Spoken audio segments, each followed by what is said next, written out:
Rebonjour sur un News Sécurité. On continue cette belle matinale des partenaires organisée par Anitech. Alors pour cette émission, nous allons parler cybersécurité, une nouvelle offre de services incontournable. Alors on est au cœur du sujet, au cœur de l'actualité, puisque Marks & Spencer vient d'être attaqué. Nous l'avons vu dans la presse via une cyberattaque. Je rappelle quelques chiffres au regard du dernier rapport de l'ANSSI, donc rapport sur l'année précédente, 2024, annonçait 4400 événements traités, soit une augmentation de 15% des attaques cyber. Pour parler de ce sujet, j'ai le plaisir d'avoir avec moi Arnaud Brouquier. Bonjour. Bonjour. Alors Arnaud, je rappelle que vous êtes président de Delta Certec, fournisseur de systèmes de sécurité basé à Marseille, entreprise familiale créée en 1979. Donc elle est une entreprise qui a maintenant un vrai ancrage, qui est d'abord parti sur tout ce qui était technologie de courant faible à l'époque. Et puis au fil des années, cette entreprise a su évoluer pour intégrer les technologies IP, un tournant décisif qui s'est opéré il y a une quinzaine d'années avec une adaptation qui a permis d'anticiper justement ces évolutions du secteur et de répondre aux besoins croissants des bâtiments connecter ce fameux smart building dont on parle, gestion intelligente des bâtiments.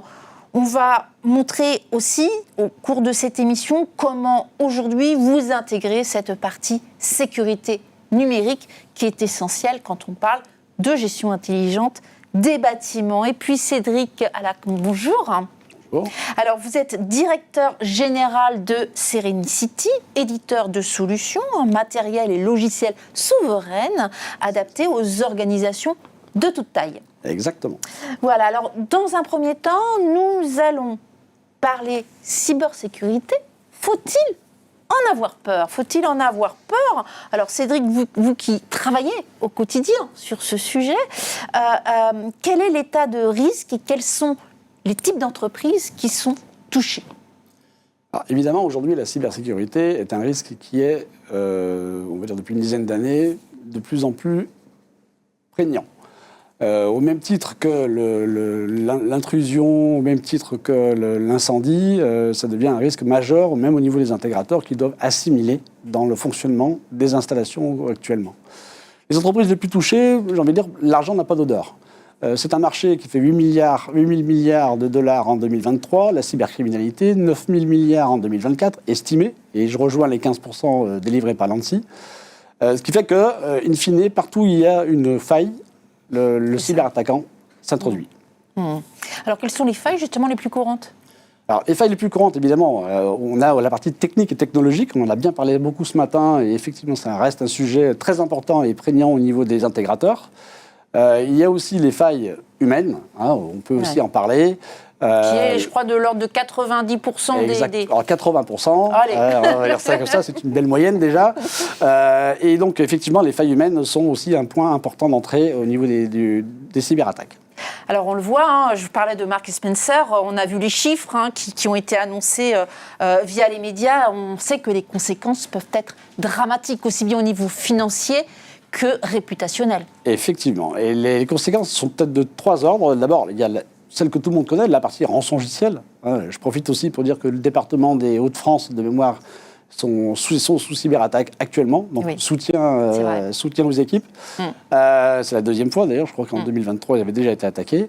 Donc, évidemment, elles peuvent être dramatiques sur la partie rançongiciel, puisque, in fine, ça peut mettre à plat financièrement une entreprise, mais aussi réputationnelle. Parce qu'à travers, ne serait-ce qu'un intégrateur, si je prends l'exemple des intégrateurs aujourd'hui, l'intégrateur possède, en termes de risque, toute la partie plan de ses clients, la partie des codes d'accès, centrale d'intrusion, centrale d'incendie, etc. Donc, l'intégrateur peut être aussi une cible des cyberattaquants et ne servir que de rebond pour aller attaquer un client final. Ouais, tout à fait. Alors justement, vous avez raison et je me tourne vers Arnaud. Je le disais, c'est un sujet que vous prenez très très au sérieux et souvent on a coutume de dire, alors on l'a vu, 80%, vous m'avez dit, je suis pas très gentil quand je dis 90%, mais un chiffre énorme de cette faille humaine. Alors je précise, souvent non volontaire. Exactement. Voilà. Mais on a aussi, souvent on l'oublie, tous ces petits équipements. On parlait ce matin plutôt de tout ce qui est IoT, sont tous des éléments qui entraînent des failles, une vulnérabilité. Comment vous prenez en compte ceci aujourd'hui, vous l'intégrez ? Alors, déjà, il faut se rendre compte qu'en effet, la question c'était est-ce qu'il faut avoir peur de la cybersécurité ? Je pense qu'aujourd'hui, c'est plus en avoir peur parce que ça devient notre quotidien. Il n'y a pas un jour où il n'y a pas une cyberattaque dans un État. On a cité Mark Spencer, mais les établissements de santé, les collectivités sont attaqués sans cesse. Donc ça devient notre quotidien. Donc par rapport à ça, qu'est-ce qu'on fait ? En effet, il faut mettre des actions en place, se retrousser les manches et agir. Jusqu'à présent, c'est vrai qu'on était plutôt sur la partie technique, focalisé sur la partie PC. On pensait juste au PC, la clé USB, etc. Et on voit bien à travers les cyberattaques qui sont en cours que tous les équipements numériques, en effet, tous les capteurs, tout ce qui communique finalement devient est vulnérable. Donc on a les capteurs, on a aussi, je ne sais pas, dans une pharmacie, les croix de pharmacie qui sont en IP. C'est ce que vous disiez, les pharmacies, on en parle peu, mais sont également très concernées. Et elles hébergent des données de santé. Donc en effet, s'il y a une fuite, il y a quand même un problème. Pareil pour les hôpitaux, etc. Les bornes de recharge électrique, les systèmes de GTB, de GTC, les systèmes que nous déployons jusqu'à présent, donc vidéoprotection, contrôle d'accès, voire même alarme intrusion, etc., sont des systèmes, des smart technologies qui génèrent de la data. Et en fait, notre enjeu, c'est de gérer cette data. Donc en effet, première étape, c'est nous, intégrateurs, protégeons-nous. Faisons en sorte que notre système informatique soit protégé parce qu'on héberge peut-être des plans un peu sensibles. Et deuxième étape, c'est déployons des équipements pour protéger la donnée chez nos clients. Merci beaucoup. Alors, Cédric, justement, est-ce que vous pourriez nous décrire en quelques mots les types d'offres que vous protégez pour justement que vous proposez pour protéger. Pour protéger. Donc, Serenicity, 3 ans de R&D pour aller créer une base d'hyper-réputation. On voit bien que dans l'interconnexion, l'interopérabilité, qui n'est pas facile à dire comme mot, je vous le concède. Le monde de l'IP est un monde qui devient aujourd'hui on va dire exponentiel en termes d'objets et d'outils connectés. Donc nous, on a créé des systèmes donc, au bout de ces 3 ans de R&D pour aller capter les adresses IP des attaquants, des cyberattaquants. Système d'ailleurs et base de données que l'on partage avec la direction centrale de la police judiciaire et le ComCyber gendarmerie. On est un des seuls en France à avoir ces 2 conventions de partenariat où on leur communique nos informations et ils nous communiquent les leurs qu'ils trouvent dans les enquêtes. Suite à cette création de base d'hyper-réputation, c'est derrière comment on en fait profiter les clients finaux à travers le réseau intégrateur. On a un mini PC que l'on positionne dans le SI du client qui vient filtrer les adresses IP, entrant et sortant. On parle souvent, on se protège à travers les pare-feux, on dit oui, mais j'ai bien bloqué les pare-feux en entrée. Et in fine, c'est plus important de bloquer les sorties. On pourrait à la limite imaginer laisser rentrer les attaquants, puis après aller pister la sortie. Donc voilà un petit peu notre système. Et puis après, derrière, d'avoir aussi une vision assez simple de la partie des flux réseau, puisqu'on vient analyser les flux réseau dans le système d'information, où on peut, j'aime bien l'expression, rendre visible l'invisible. Dans le monde de l'intrusion ou de l'incendie ou de l'intégrateur, on rentre chez vous, il y a une effraction, ça se voit. La cyber, ça reste invisible. À travers nos outils, on rend visible les flux réseau qui partent dans le cyberespace et on peut aller suivre pour voir derrière ce qui se passe. Donc on a 2 sujets. Le premier sujet, c'est qu'on protège à travers notre base d'hyper-réputation. Et après, on se rend compte de l'importance des flux qui sont transmis par les réseaux. Tout type d'entreprise. Tout type d'entreprise. Alors évidemment, nous sommes éditeurs, donc on passe par un réseau d'intégrateurs qui peut nous permettre d'aller démultiplier nos actions et démultiplier nos outils sur les réseaux informatiques des clients finaux. On est éditeur. Donc après, la prestation de service, c'est à réaliser par l'intégrateur, c'est à réaliser par les équipes en place. Bien sûr. Arnaud, on le voit aujourd'hui, alors souvent, on avait coutume de dire avant, mais j'espère que c'est de moins en moins vrai, que ça n'arriverait qu'à l'autre, entre guillemets, et que nous, on n'était pas concernés. À quel moment, selon vous, en tant que chef d'entreprise, à quel moment il faut se poser la question de sécuriser son entreprise et ses solutions? Je pense que c'était hier, en fait, clairement. Je pense qu'on est tous vraiment concernés. Je reviens sur ce que j'ai dit tout à l'heure, mais on le voit bien à travers les SMS bizarres que nous recevons, les mails frauduleux, etc. Donc chacun, individuellement, dans sa vie quotidienne, est concerné par ces cyberattaques. Que ce soit professionnellement ou personnellement, exactement. en plus. Donc pour moi, c'est un enjeu vital que de sécuriser non pas que les collectivités, les grands groupes, les hôpitaux, les centres pénitentiaires, etc., mais aussi les TPE et les PME de chacun, parce que la donnée devient l'élément central et le capital d'une entreprise. Donc c'est urgent de déployer. Il y a des solutions qui existent qui sont accessibles, pas onéreuses, etc.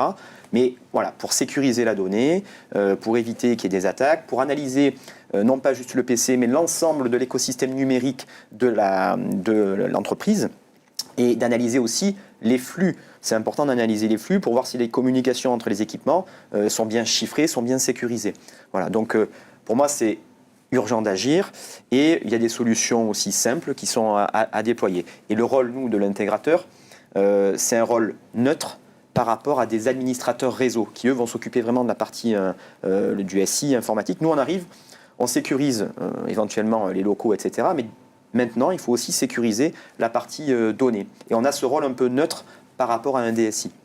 J'avais une question, on parlait de smart building tout à l'heure, et c'est votre quotidien qui aujourd'hui, et on l'a aussi évoqué dans une précédente émission, où aujourd'hui l'utilisateur l'a sur son smartphone qui aujourd'hui, on le sait, est très vulnérable. Tout à fait, oui. Comment vous sensibilisez à ce sujet ? Alors, en effet, il faut énormément de pédagogie. L'élément central, bien sûr, il y a la technique et la technologie. Et là, on est là, Serenicity et les intégrateurs de l'ANITEC et de la FFIE pour ça. Mais après, il y a aussi la sensibilisation. Il y a énormément de pédagogie à déployer. Donc, il y a des petits outils, justement, d'entraînement qui existent aujourd'hui pour sensibiliser les collaborateurs d'une entreprise justement aux règles cyber, à la protection, à des actions simples du quotidien, mais vraiment pour être vigilant en permanence. Merci Arnaud. Cédric, la sensibilisation, c'est quelque chose que vous pratiquez au quotidien ? Au quotidien chez nous, déjà en interne, puisque nous, on est quand même une boîte de cybersécurité, donc on commence par la charité bien ordonnée commence par soi-même. Et puis ensuite, voilà, il y a différents outils qui sont quand même mis en place par l'État au niveau de l'ANSSI. Le MOOC. Le MOOC ANSSI, vraiment, je le recommande. J'ai échangé avec un intégrateur il n'y a pas très longtemps où il indiquait que l'ensemble de ses collaborateurs avaient réalisé le MOOC. Alors, ça prend un peu de temps, c'est vrai. Il avait 700 personnes quand même sur le coup, l'intégrateur, mais il l'a fait. Et j'avoue que ça a porté ses fruits, puisque d'ailleurs, les tests de phishing qui ont été réalisés ont diminué de 35%. Alors donc, voilà, comme quoi, quand on veut sensibiliser et avoir derrière une bonne hygiène informatique, quand il faut patcher, patchons. C'est pas sur la partie, on va dire, poste de travail, c'est clair que sur la partie IoT, hormis une sonde réseau comme la nôtre, je ne vois pas comment on peut patcher des caméras de vidéosurveillance. Alors, mais vous avez tout à fait raison. Alors, Arnaud, on le comprend bien, c'est un enjeu majeur, c'est quelque chose qui est très important et vous le prenez à bras-le-corps. Cette sécurité numérique a quand même un coût. Est-ce qu'on doit, et on l'a vu malheureusement il y a quelques années, où le coût dissuadait certains entrepreneurs à être couverts au niveau de ce risque. Qu'est-ce que vous avez envie de dire ? Quel message vous voulez Je pense véhiculer ? qu'aujourd'hui, il y a tellement de retours d'expérience d'entreprises, donc TPE, PME, grands groupes, collectivités, qui ont perdu leurs données pendant X semaines et qui ont eu d'énormes difficultés, voire ne s'en sont pas remises, que je pense que c'est vraiment en train de rentrer dans l'intelligence collective. Et à mon avis, oui, ça a un coût. Il faut le considérer, je pense, comme une assurance finalement que l'entreprise, que l'employeur va prendre. Alors, je sais qu'il y a des assureurs qui proposent des assurances, mais c'est vraiment une sorte de prendre une disposition pour pouvoir anticiper ou du moins prévenir certaines failles. Exactement. Mais encore une fois, il y a des solutions qui ne sont pas onéreuse pour des TPE, PME. Il faut bien, et justement l'Anitech est là pour ça, pour conseiller au maximum, mais c'est pas... Vous voyez autour de vous un changement, une vraie évolution, ce sens? Oui, complètement. Oui, tout à fait. Le marché est en train vraiment de bouger parce que les gens en ont ras-le-bol de se faire attaquer, de recevoir des mails fraudulents en permanence, de voir des collaborateurs qui se connectent avec leur smartphone sur la borne Wi-Fi du lieu de travail. Et du coup, là, il y a des échanges qu'ils n'arrivent pas à maîtriser, etc. Alors, Cédric, je me tourne vers vous. J'ai entendu que vous acquiesciez sur cette évolution de la compréhension et de l'importance de pouvoir sécuriser les systèmes. Vous avez vu aussi en quelques années cette évolution? C'est clair qu'aujourd'hui, sur la typologie des clients qui sont chez Serenicity, on a au départ beaucoup de TPE-PME, alors qui peuvent être anxieux au début, mais qui, in fine, se rendent compte à travers les différents échanges qu'ils ont avec d'autres qu'il y a eu beaucoup de cyberattaques sur les TPE-PME, qui servent aussi de rebond pour l'attaquer des plus gros. N'oublions pas la technique chez Toyota, par exemple, pour arrêter les chaînes de production de Toyota, on a attrapé un sous-traitant, on a attaqué un sous-traitant qui est beaucoup plus simple à attaquer. Et qui, in fine, n'était pas protégé à l'époque. Il n'était pas protégé à l'époque. Et ce qui nous permet aussi de dire la protection. Alors là, on voit bien au niveau aussi des grands groupes et des appels d'offres qui sont en train de passer. On parlait tout à l'heure des directives, NIS 2, contrôle, etc. Mais il y a aussi dans le privé une prise de conscience et que pour pouvoir répondre à des marchés, des obligations de cybersécurité seront de plus en plus demandées. Et ça, on voit véritablement un vrai changement. Merci beaucoup, messieurs, pour avoir participé à cette émission sur la cybersécurité. Merci à vous tous de nous avoir suivis et ne nous quittez pas puisque dans 5 minutes, nous allons démarrer une nouvelle émission portant sur l'IA et la gestion prédictive des infrastructures. À très vite. Merci à vous. Merci. Merci. À très bientôt.